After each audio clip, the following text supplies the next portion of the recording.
Hello. My name is Avery Rogers. I am a business major, but I'm also going for a forestry certificate at Front Range. Um, I used to teach preschool um, last year, but now I do just after school care, and I'm going to be directing my first summer camp this summer, which is pretty exciting. Um, I my I read a lot. I write a lot. Um, Working on my own kind of anthology right now. Um, and I like to spend most of my time outside, climbing mountains, sitting by rivers, reading or writing. I went fishing once, that whole thing. Otherwise, you'll find me at like a concert or a live music show because music is my main motivator historically. What I'd like to get out of this class is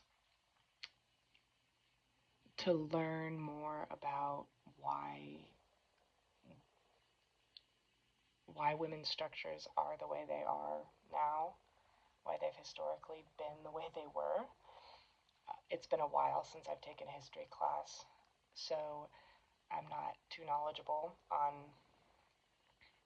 history in general, let alone women's history. And I believe it's the utmost importance to understand why our society is shaped the way it is, why other societies are shaped the way they are, the benefits of feminism and the movement toward a more egalitarian society, like utmost importance. I Mostly what I know about women's history is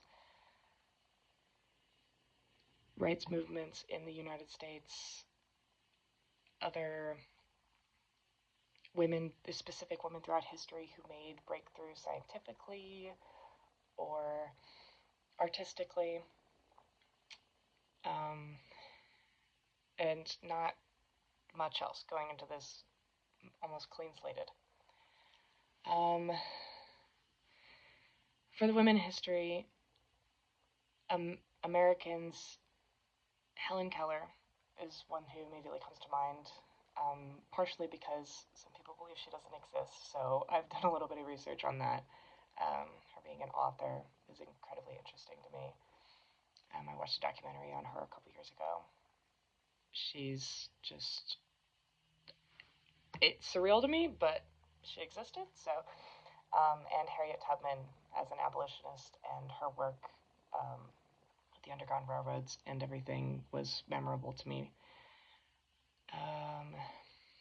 Non-American women, Marie Curie, for her Nobel Prize and her work in radioactivity and the untimely death of such.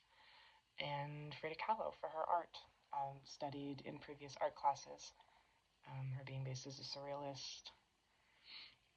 I don't know much about these women, but they earned their right in history for the way they are.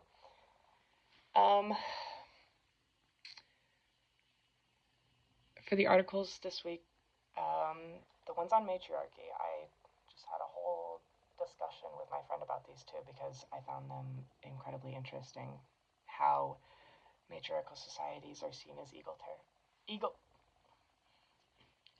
egoteristic, or whatever that word is, rather than paralleling patriarchal societies. How women-centeredness is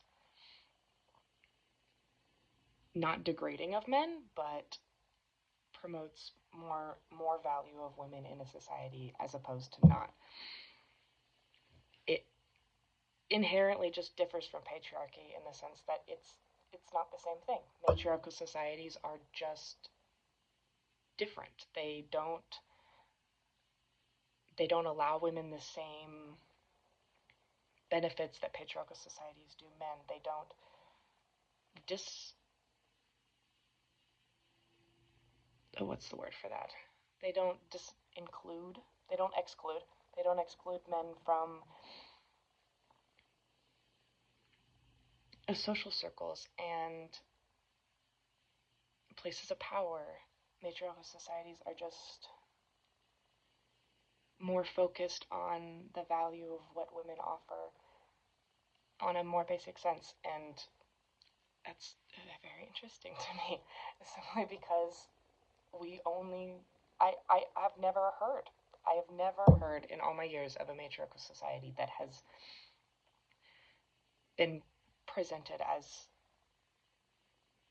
something that continues just because patriarchal societies are heard of more. They are spread around more.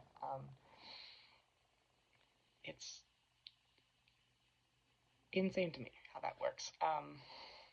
From the chapter, The Exclusion of Knowledge, it's probably the reason why we don't hear about matriarchal societies all the time, is because, or the concept of, or how they can benefit societies in incredible ways. The exclusion of knowledge, the way that information circulates is entirely dependent on those in academic circles excluding this knowledge because it doesn't benefit their certain social hierarchy, that they'll lose a place of power if this knowledge is included, that diverse opinions aren't welcome because of a personal social requirement to them.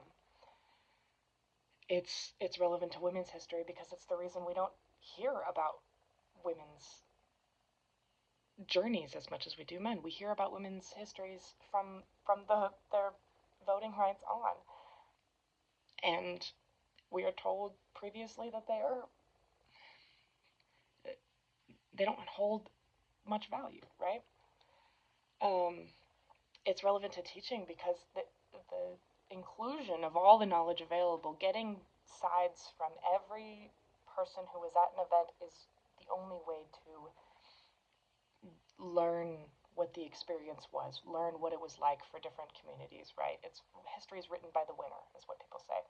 And that includes the exclusion of the loser's point of view, the exclusion of those who presented a different focus, and then their knowledge was not included because it challenged the person who was in power at the time, academically even though they will preach other values, the exclusion is still apparent whenever you read anything other than what was presented to you for an event.